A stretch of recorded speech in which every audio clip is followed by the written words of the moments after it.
Hai guys, Assalamualaikum warahmatullahi wabarakatuh. Berjumpa lagi tentunya bersama gue Pelita.hati207.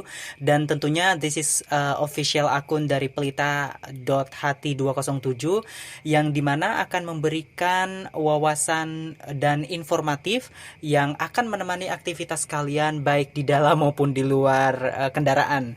Dan kepada teman-temanku, kepada sahabat-sahabatku, subscriberku yang tentunya sudah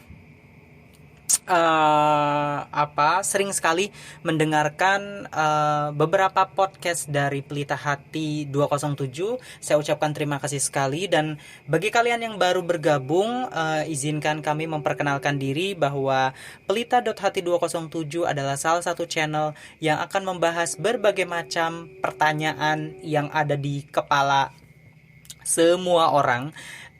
Kenapa sih begini, kenapa sih begitu, dan kami berusaha menjawabnya tentunya berupa analisa yang sudah kami kumpulkan dari data-data yang sudah kami cari seperti itu. Dan bagi kalian atau teman-teman yang belum subscribe, silahkan subscribe channel ini sekarang juga, like, komen, dan tinggalkan pesan dan kesan yang positif di kolom komentar. Dan kalian juga bisa menceritakan kisah kalian, dan juga kalian bisa menceritakan pengalaman kalian juga, atau hanya sekedar say hi kepada teman kalian supaya lebih menambah pertemanan kalian. Dan tentunya di pada kesempatan kali ini tentunya saya tidak bisa mengatakan siang atau malam ya, karena jujur li di studio saya kadang-kadang saya bisa siaran di pagi hari, di sore hari, di malam hari, atau bahkan dini hari seperti itu. Tapi karena of course tentunya listeners ataupun pendengar kan menginginkan sesuatu yang up to date.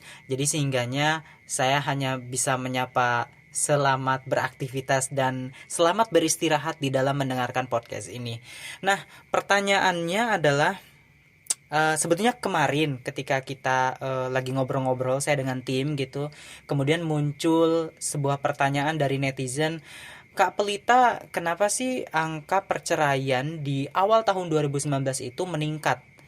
Of course, apakah ini karena masalah pandemik atau memang bukan pandemik aja gitu? Tapi kan banyak banyak sekali kasus perceraian yang terjadi, baik yang KDRT ataupun yang non KDRT seperti itu ya. Nah, teman-teman, saya juga sudah membaca sebuah artikel dari kompas.com dan juga dari Detik, dari CNN, dari Liputan 6, dari Okezone dan semuanya. Ketika kalian searching di Google ataupun di YouTube, tingkat angka perceraian baru sampai situ saja. Itu mereka tulisan sudah banyak sekali yang melanjutkan bahwa ternyata tingkat angka perceraiannya di masa pandemik seperti itu. Jadi bukan hanya secara global keumuman, banyak sekali pasangan muda-mudi yang baru menikah lalu kemudian bercerai. Nah, faktornya sendiri adalah stres, depresi. Kita mengetahui bahwa pada saat 2019 akhir, terlebih di Indonesia kemarin di bulan Maret 2020 adalah di mana awal mula Indonesia terkena pandemik. Dan ada yang setengah lockdown, ada yang belum diberlakukan PPKM juga sudah panik buying dan lain sebagainya. Eh, Tentu stres dengan banyaknya mutasi pekerjaan, work from home. Jadi kesetresan inilah yang memicu terjadinya pertengkaran di kedua pasangan seperti itu. Belum lagi kalian mengetahui bahwa orang-orang yang sudah punya anak, mereka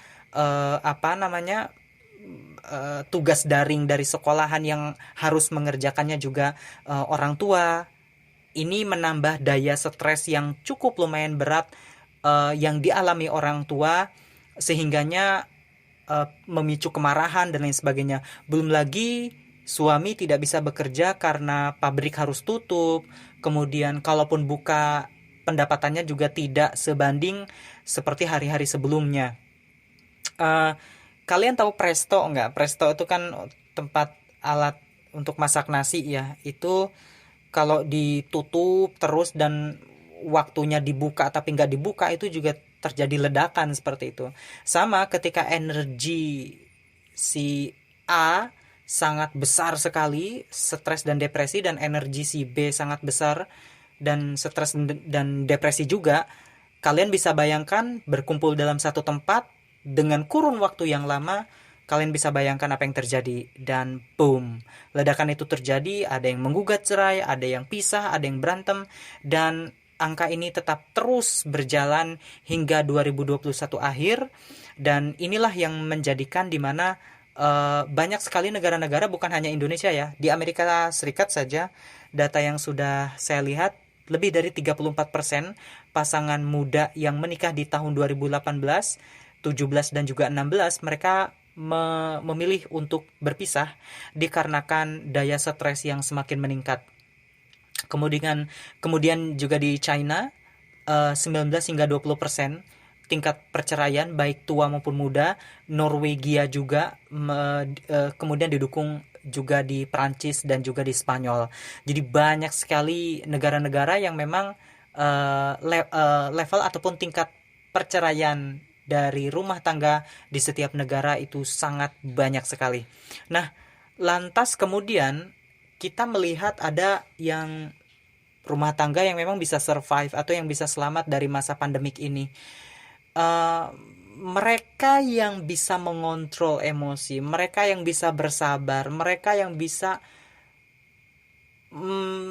sudah terlatih dengan ujian-ujian hidup yang sangat berat di masa lalu, sehingganya ketika ada pandemik mereka hanya melanjutkan beberapa beban-beban yang besar sebagaimana mereka di masa lalu pernah dialami seperti itu.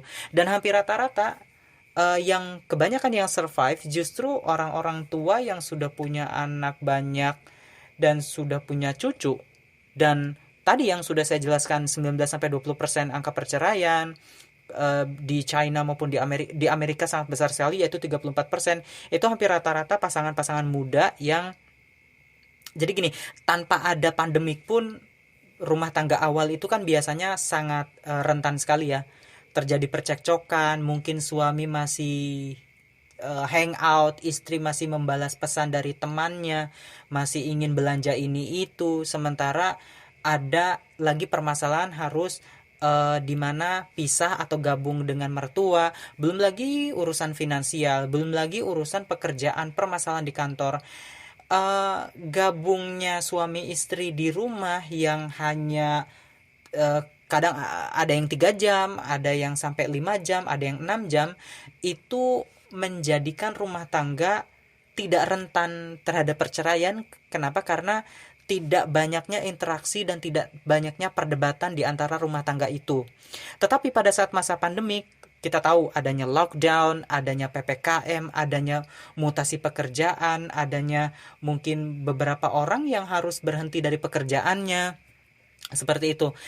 Menjadikan pengambilan uang kepada atasan menjadi susah, bekerja menjadi sulit, cari nafkah jadi terseok-seok, pulang ke rumah juga mungkin istrinya ngomel dan lain sebagainya karena stres dan depresi, sementara televisi rumah, handphone dan lain sebagainya mereka harus tetap maju, handphone harus tetap di charge, televisi dan juga listrik harus bayar per bulannya, seperti itu. Jadi sementara kebutuhan mau tidak mau mereka harus cicil, harus bayar, belum lagi ada orang-orang yang memiliki hutang seperti itu.